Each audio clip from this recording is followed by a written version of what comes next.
ചേച്ചീൻ്റെ അടുത്തും വീട്ടിൽ അമ്മേൻ്റെ അടുത്തും പോയാൽ ഞാൻ നേരെ ഡ്രസ്സ് മാറിയത് അതുപോലെ പറമ്പിലേക്ക് ഇറങ്ങട്ടെ വല്ല ചീരയോ മുരിങ്ങയിലോ എന്തെങ്കിലുമൊക്കെ പൊട്ടിക്കേണ്ടത്. എനിക്ക് ഈ ഇലവർഗ്ഗങ്ങളൊക്കെ ഭയങ്കര ഇഷ്ടമാട്ടോ.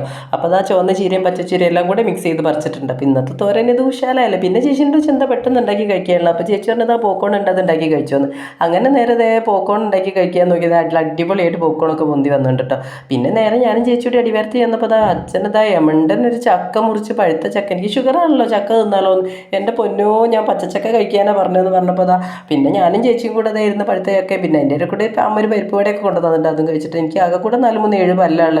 എവിടെ വെച്ച് തിന്നണം നോർമൽ കേട്ടോ. 2 പല്ല് പൊത്തടച്ചിട്ടുണ്ട്, ഇനി 2 പറിക്കാനുണ്ട്. പിന്നെ അമ്മ പറഞ്ഞു ഞാൻ മീറ്റർ മാറ്റി വെക്കാൻ പിസയിലെ ചരിഞ്ഞ് ഗോപുരം ഉണ്ടാക്കിയിട്ട് കാണിച്ചു തരാമെന്ന് പറഞ്ഞ് കൊണ്ടുപോയി കേട്ടോ. അമ്മ ഒറ്റയ്ക്ക് വേണ്ടിതാ ചെയ്തതാ കേട്ടോ, മീറ്റർ മാറ്റി വെക്കാൻ വേണ്ടിയിട്ട്. പിന്നെ അടുത്തത് എനിക്ക് ഇല എന്തെങ്കിലും കൊണ്ടുപോകാൻ വേണ്ടതെന്ന് പറഞ്ഞിട്ട് മുരിങ്ങയിലൊക്കെ പൊട്ടിച്ചത്. എപ്പോൾ വീട്ടിൽ ചെന്നാലും അമ്മ ചേച്ചി ആരെങ്കിലും മുരിങ്ങയില എന്തെങ്കിലും ഇലയൊക്കെ ഇങ്ങനെ പൊട്ടിച്ച് തരും കേട്ടോ. എനിക്ക് ഭയങ്കര ഇഷ്ടമായതുകൊണ്ട് എല്ലാവരും ഇത് പറിച്ചു തരും കേട്ടോ. അങ്ങനെ അമ്മ കുറേ മുരിങ്ങയിലൊക്കെ പറിച്ച് തന്നു. ഇനി എന്താ അടുത്ത പരിപാടി വന്നാൽ കുറച്ച് കപ്പയും കൂടി പറിച്ച് തരാമെന്ന് നമ്മൾ കപ്പ മാന്താൻ പോയിട്ടുണ്ട്. നേരെ കപ്പയൊക്കെ അച്ഛന് വയ്യാത്തതുകൊണ്ട് കപ്പയൊന്നും മണ്ണൊന്നും കൂട്ടാത്തതുകൊണ്ട് ഉഷാറായില്ല. എന്നാലും നമുക്ക് ആവശ്യത്തിനുണ്ട്. അങ്ങനെ കപ്പയൊക്കെ പറിച്ച് നേരെ വീട്ടിലേക്ക് വന്നത്തെ video. Tata baby, see U.